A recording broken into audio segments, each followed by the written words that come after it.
Ser verdugo no era un destino que se buscara.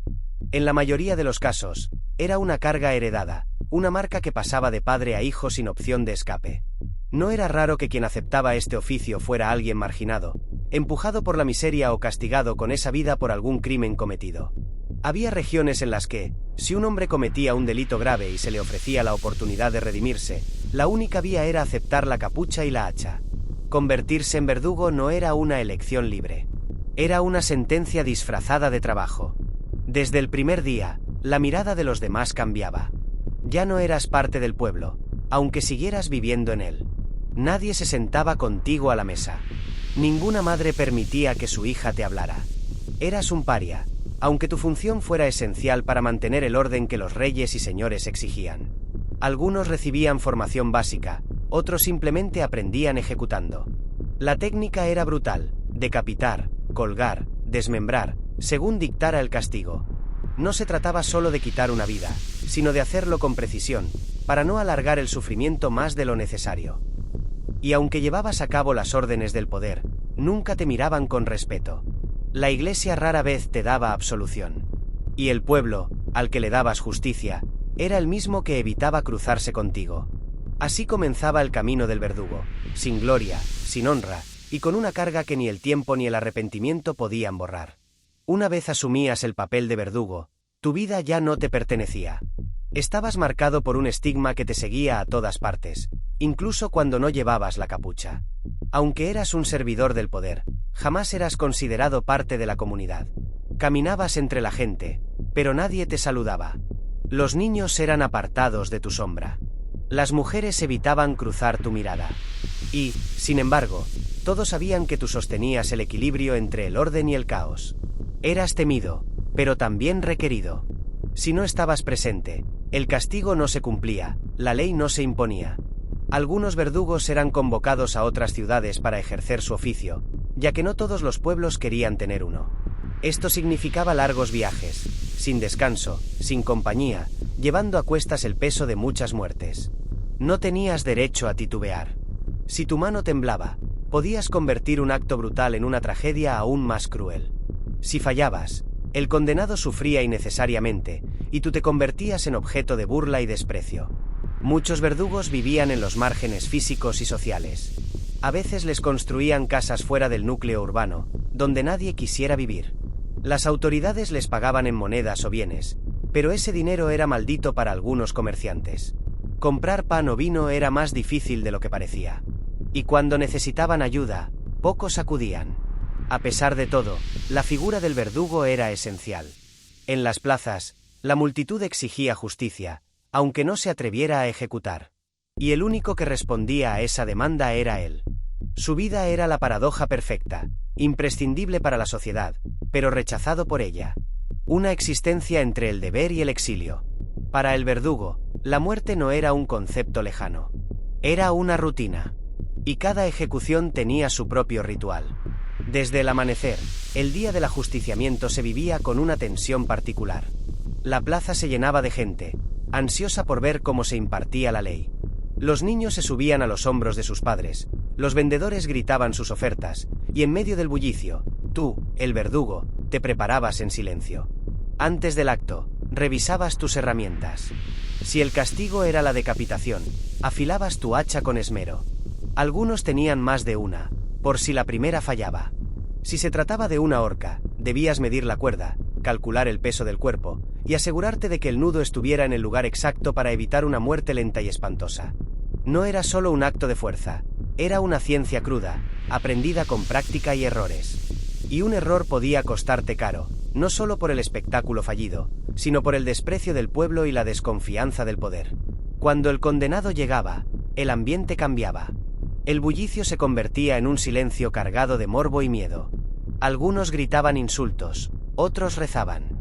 Tú no podías titubear. Te acercabas al reo, decías unas pocas palabras, o simplemente asentías. A veces, les ofrecías una moneda, una bebida o una última mirada. Pero la mayoría de las veces, no había palabras, solo el peso de la mirada ajena sobre tu espalda. Y cuando todo terminaba, no venía el descanso. Tenías que limpiar. Recoger restos. A veces, hasta colocar la cabeza en una pica, como advertencia para el pueblo. Y luego marcharte solo, en silencio, mientras los demás continuaban con sus vidas como si nada hubiera pasado. Tú regresabas con una más en tu conciencia, y un día menos en tu humanidad. Ser verdugo no solo significaba ejecutar condenas. También significaba ser condenado tú mismo, a vivir una vida de rechazo, aislamiento y temor constante. Aunque no habías cometido el crimen, eras tratado como si lo hubieras hecho. Porque, para muchos, el simple hecho de quitar una vida, aunque fuera bajo mandato legal, te convertía en un ser impuro. Una especie de sombra caminante que no merecía ser tocada, ni siquiera nombrada en voz alta. La superstición envolvía tu figura como un velo constante. Se decía que el verdugo arrastraba consigo los espíritus de los muertos, que su presencia traía mala suerte, que sus manos estaban manchadas incluso cuando no sostenían nada. Algunos creían que tocarte era invocar la muerte, que tu mirada podía enfermar a los niños. Y no eran solo palabras vacías. Había tabernas que se negaban a servirte, mercados que te cerraban la puerta, y sacerdotes que evitaban bendecirte. El aislamiento no era solo social, sino físico. En muchas ciudades, se te asignaba una casa al borde del pueblo, lejos del ruido y de las calles principales. No podías participar en festividades, ni en celebraciones religiosas. Si tenías hijos, también cargaban con tu estigma. Nadie quería que se casaran con ellos. Algunos incluso cambiaban de apellido para evitar la vergüenza. La soledad se convertía en tu única compañera, incluso si vivías rodeado de gente. Con el tiempo, muchos verdugos se volvían fríos, huraños, desconectados del mundo.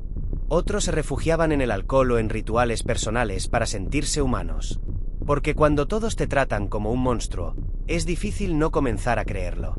Lo más duro de la vida del verdugo no era el filo del hacha. Era el filo invisible del desprecio ajeno, que te cortaba cada día sin dejar cicatriz visible, pero sí heridas profundas. La vida del verdugo no terminaba cuando dejaba de levantar el hacha. La carga continuaba, incluso cuando ya no quedaban cuerpos por ejecutar. Muchos no llegaban a la vejez.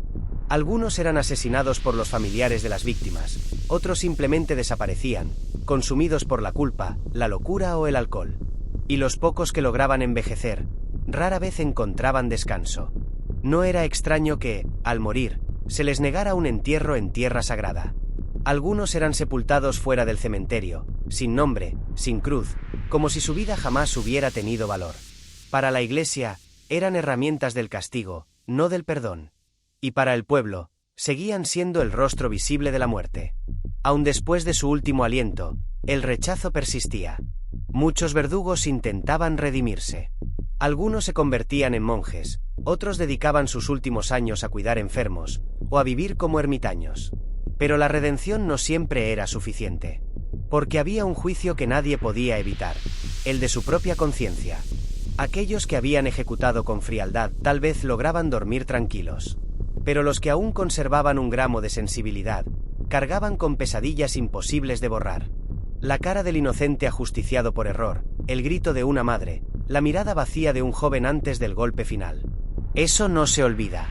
Ser verdugo en la Edad Media era vivir una vida en la sombra. No eras un villano, pero tampoco un héroe. Eras el reflejo más crudo de una sociedad que necesitaba sangre para sostener su idea de justicia. Y cuando ya no quedaba nada que cortar, te convertías en un recuerdo incómodo. En una historia que pocos querían contar, pero que todos sabían que era real. Así terminaba la vida de quien fue verdugo, en soledad, en silencio, y con la certeza de que, aunque todos temían tus manos, nadie quiso jamás tocar tu alma.